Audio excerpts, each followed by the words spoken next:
चलिए बेटा, last 2 questions of this topic, फिर ये ख़त्म हो जाएगा लॉजिक। एक बार लाइट जला के देखता हूँ कैसे दिख रहा है।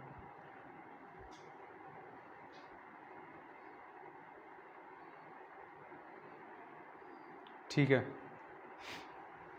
चलिए क्वेश्चन नंबर 16। सो 16 और 17 वही टाइप का क्वेश्चन है कि आपको 16 के अंदर क्या करना है, इसको सिंप्लीफाइड स्विचिंग सर्किट के फॉर्म में लिखना है, और 17 के अंदर represent the following switching circuits in symbolic form and construct it's switching table.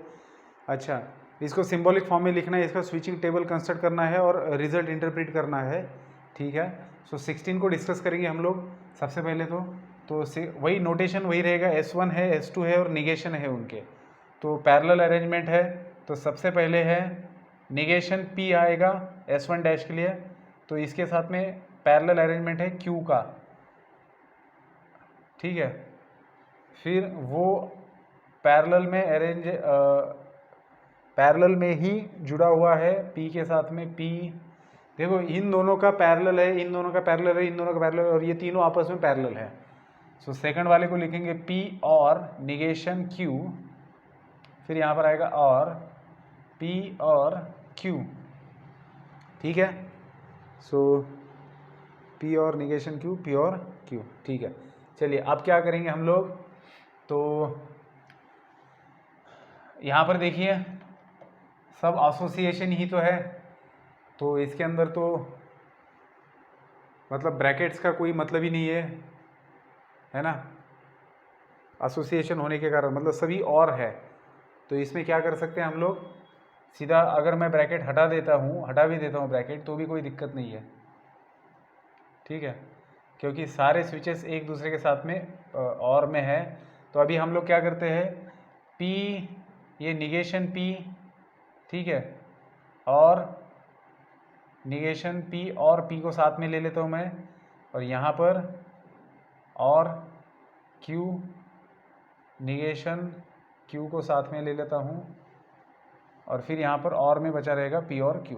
ठीक है, तो अब ब्रैकेट डाल देता हूँ मैं। अब मैंने ऐसे एसोसिएशन कर दिया है, जैसे मर्जी आप एसोसिएट कर सकते हो, निगेशन P Q एंड, क्योंकि मैं कॉम्प्लीमेंट लॉ अप्लाई करना चाहता हूँ। अब देखिए P और निगेशन P क्या होगा, P और निगेशन P मतलब ट्रू और false will give true, false और true will give true. So ये ट्रू ही मिलेगा, और यहाँ पर भी क्या होगा, ट्रू और false will give true, false और ट्रू विल गिव ट्रू, और P और Q। ठीक है, अब क्या होगा, ट्रू और ट्रू, और एक स्टेटमेंट है, देखो 3 स्टेटमेंट जुड़े हुए हैं एक दूसरे के साथ में। तो 3 स्टेटमेंट से जुड़े हुए एक दूसरे के साथ में, जिनके अंदर का एक स्टेटमेंट ट्रू भी हो सकता है, फॉल्स भी हो सकता है, लेकिन ये दोनों भी ट्रू है। तो इसका मतलब क्या हो रहा है कि इस पूरे स्टेटमेंट का ट्रूथ वैल्यू आना है ट्रू।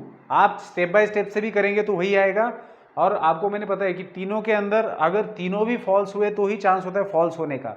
तो यहाँ पर सिर्फ एक का ही चांस है फॉल्स होने का, और बाकी 2 तो हमेशा ट्रू है, मतलब ये लॉजिकली इक्विवेलेंट रहेगा ट्रू। तो इसका मतलब क्या आ रहा है पता है इसको आपको, इस सर्किट का, कि इस सर्किट का सिंप्लीफाइड फॉर्म ये होगा, कौन सा, मतलब ट्रू आ रहा है। ट्रू आ रहा है इसका मतलब क्या, अगर आप स्विच भी नहीं लगाते हो, मतलब ये सर्किट इस तरीके का है कि जिसके अंदर स्विच की ज़रूरत ही नहीं है, क्योंकि स्विच कुछ भी कीजिए आप, स्विच का कोई मतलब ही नहीं है इस सर्किट के अंदर। ये सर्किट ऐसे है, मतलब यहाँ पर आपके स्विच का कोई मतलब ही नहीं है, क्योंकि हमेशा लाइट जला हुआ रहने वाला है। आप स्विच बिठाना है बिठा दो, मत बिठा दो, वो स्विच ऑन रहे ऑफ रहे उससे कोई मतलब नहीं। तो ये सर्किट इस तरीके का है, मतलब बीच में कुछ स्विच की ज़रूरत ही नहीं है, या ये बल्ब चालू ही रहने वाला है। ठीक है, तो आप इसका सिंप्लीफाइड सर्किट लिख सकते हो इस तरीके से। तो ये क्वेश्चन डिस्कस करने लायक था। इसका तो ट्रूथ टेबल बनाएंगे, स्विचिंग टेबल। तो स्विचिंग टेबल बना लो आप लोग, सिंबॉलिक फॉर्म में लिख दो इसको।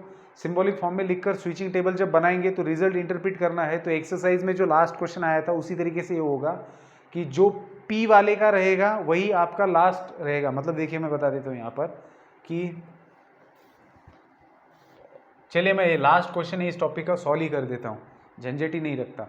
ठीक है ना, तो सबसे पहले सिंबॉलिक फॉर्म लिखेंगे, तो सिंबॉलिक फॉर्म आएगा P और निगेशन Q और निगेशन R। ठीक है, P और निगेशन Q और निगेशन R, ये जोड़ा हुआ है सीरीज में किसके साथ, P और, अब P इन दोनों के साथ में और में जोड़ा है तो इन दोनों को ब्रैकेट में लेना पड़ेगा, that is Q and R को, इस तरीके से, ठीक है। सो चलिए अब इसका काम हो चुका है, एक बार चेक कर लेता हूँ मैं, P और निगेशन Q और निगेशन R एंड P और Q एंड R, ठीक है। इसको हटा देता हूँ। अब हम लोग निकालेंगे स्विचिंग टेबल और फिर रिजल्ट इंटरप्रेट करेंगे। तो स्विचिंग टेबल निकालने के लिए क्या करना पड़ेगा बेटा, सबसे पहले तो P है, Q है, R है और निगेशन किस किस का है, सिर्फ Q और R का निगेशन चाहिए। सो P, फिर आएगा Q, ठीक है, फिर आएगा R, फिर निगेशन लेना है Q का, फिर निगेशन लेना है R का, ठीक है। अब मैं कॉलम्स को T T T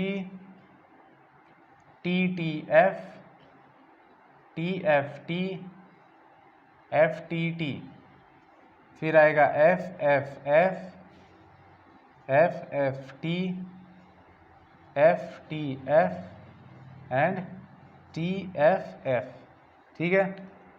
pen change कर लेता हूँ मैं। अब क्या करना है बेटा, इन तीनों को लेना है, दैट इज P और निगेशन Q और निगेशन R, ठीक है। इनका एक कॉलम बनेगा,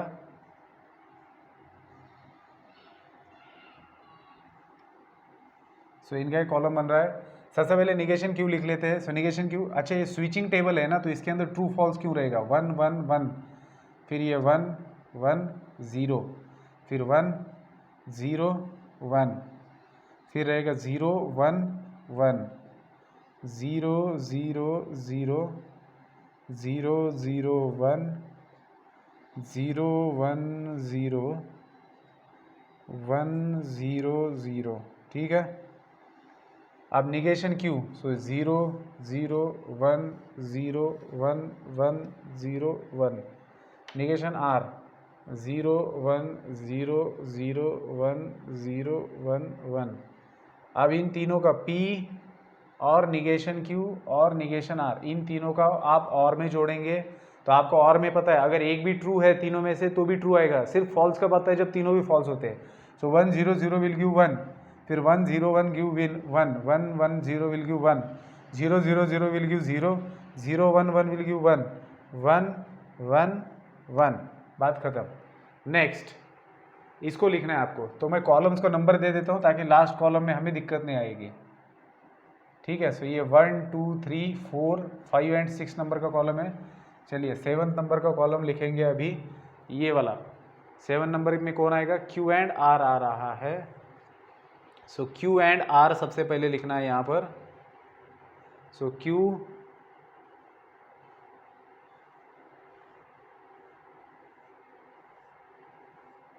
ठीक है, Q एंड R कहाँ पर है, Q एंड R, ये Q एंड R, एंड में क्या होता है, दोनों ट्रू है तो ट्रू। सो 1 एंड 1 1, 1 0 0 0 1 0 1 0 0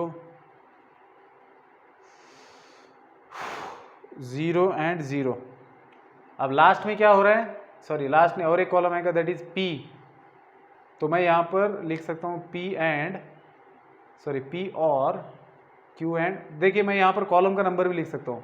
ये P कौन सा कॉलम है, फर्स्ट है, सो फर्स्ट कॉलम, उनके बीच में है और यहाँ पर कौन सा कॉलम आएगा, 7th वाला column, that is this 7th one. इस तरीके से यहाँ पर भी हम लोग लिख सकते थे फर्स्ट कॉलम और 4th कॉलम और 5th कॉलम, ठीक है। चलिए फर्स्ट और 7th है, और है, हाँ, ये फर्स्ट कॉलम और 7th कॉलम, तो इसको आप कैसे लिखेंगे, फर्स्ट और 7th। सो 1 1 1, एक भी 1 है तो 1 आएगा, 1 1, उधर भी देखना है 1, उधर भी देखना है 0 0 0 और ये 0। अब लास्ट वाला कॉलम क्या रहेगा, ये 8th कॉलम है। सो आपको 6th कॉलम और 8th वाले कॉलम को, 6th और 8th कॉलम को जोड़ना है एंड से, तो आप जोड़ेंगे 6 एंड 8 को, ठीक है, बात खत्म। और ये रहेगा आपका 9th कॉलम। सो 6 एंड 8 को देखिए आपने जोड़ा है एंड से, तो 1 and 1 will give 1, 1 and 1 will give 1, 1 and 1 will give 1, 1 and 0 will give 0,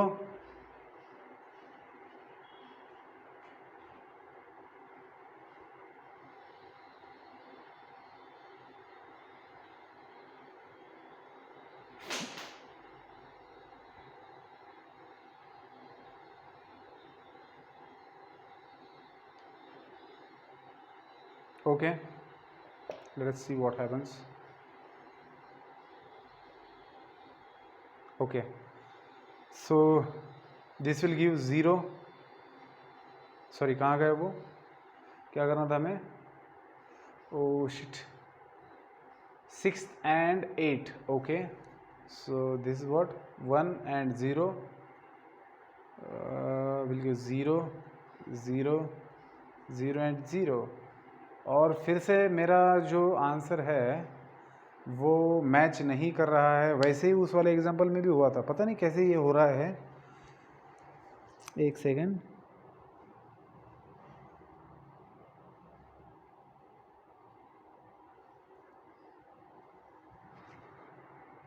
मैं चेक कर लेता हूँ। 0 0 0 का 0 आ रहा है, ठीक है। 0 0 1 का क्या होता है देखता हूँ एक बार। 0 0 1 का भी 0 आता है, 0 1 0 का वो भी 0 आता है। 1 0 0 का क्या हो रहा है,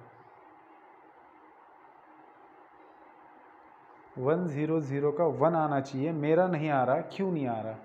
तो मैंने क्या किया है, 1 0 0 निगेशन Q, तो Q का निगेशन 1 आएगा, निगेशन R भी 1 आएगा।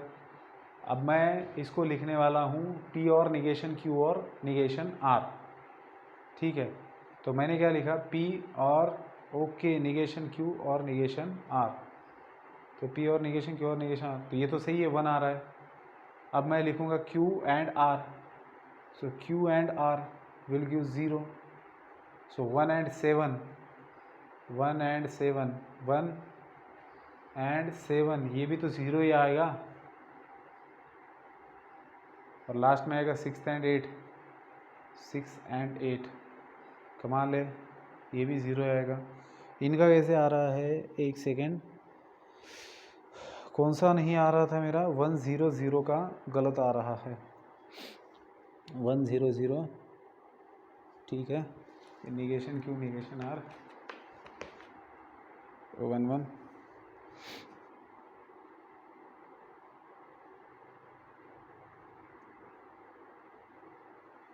ये आ रहा है 1 Q एंड R,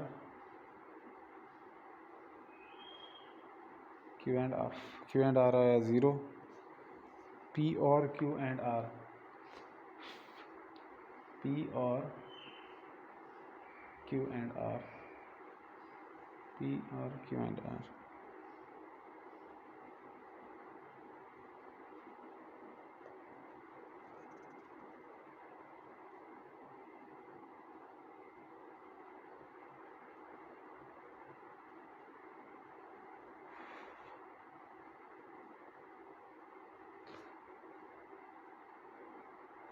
अच्छा, यहाँ पर मैंने गलती कर दी, अब समझा। ये P और है Q एंड R, P और R है, तो ये 1 ही आएगा, तो उस हिसाब से ये 1 आएगा, ठीक है। सो यहाँ पर इंटरप्रिटेशन क्या आएगा, तो एक्सरसाइज में भी यही सीन हुआ होगा। तो यहाँ पर क्या होता है, देखिए, आप जो लास्ट कॉलम में आपको एंट्रीज मिली है वो मैच करिए आपके पहले स्विच से, स्विच P से। तो इंटरप्रिटेशन में आप लिखेंगे कि जो दिया गया सर्किट है, इस सर्किट है उसको आप सिंपली रिप्लेस करते हो सिर्फ सिंगल स्विच वाले सर्किट से, as entries in the last column matches with entries in the first column, that is for the switch P, ठीक है। सो मैं एक बार इंटरप्रिटेशन आपको बता देता हूँ। ऐसे लिखा जाता है, देखिए, from the table the final column and the column of P are identical, hence the given circuit is equivalent to the simple circuit with only 1 switch, ठीक है। सो इस तरीके से आप लिखिए, मतलब यही लिखना है कि आपको इंटरप्रिटेशन में दिख क्या रहा है कि आपका जो लास्ट कॉलम की एंट्री है वो P इस वाले स्विच से मैच कर रही है, मतलब जिस तरीके का इस स्विच का अरेंजमेंट रहेगा वही आपका नतीजा रहेगा। तो बेहतर है कि इतने सारे स्विच लगाना है तो एक ही स्विच लगा दो, पहला वाला P वाला स्विच, और वो जिस तरीके से वर्क करेगा वैसे आपका आउटपुट रहेगा। तो चलिए बेटा, यहाँ पर ख़त्म हो जाता है हमारा लॉजिक टॉपिक। इस टॉपिक को देखिए, मैंने कॉन्सेप्ट तो सारे बता दिए हैं, बस आपको एग्जाम्पल्स अच्छे से प्रैक्टिस करने हैं। तो जेई मेंस के लिए आप सेंगेज की बुक में से जो बड़ा वाला बुक आता है उसमें से आप कीजिए, और ताकि उसके अंदर अच्छे वेरिएशंस के आपको एग्जाम्पल्स मिल सकेंगे। और फिर बुक में से तो अच्छे से करना ही है। सीईटी के लिए कर रहे हो तो टारगेट का बुक यूज़ कीजिए या फिर मार्वल वाला बुक यूज़ कीजिए। उसमें से सारे एग्जाम्पल कर लीजिए, ठीक है, तो ताकि कम समय में एग्ज़ाम में आप सॉल्व कर पाएंगे। तो यहाँ पर लॉजिक ख़त्म हो जाता है, तो बेटा रुक जाते, फिर यहाँ पर मिलते हैं नेक्स्ट वीडियो में विद द न्यू टॉपिक।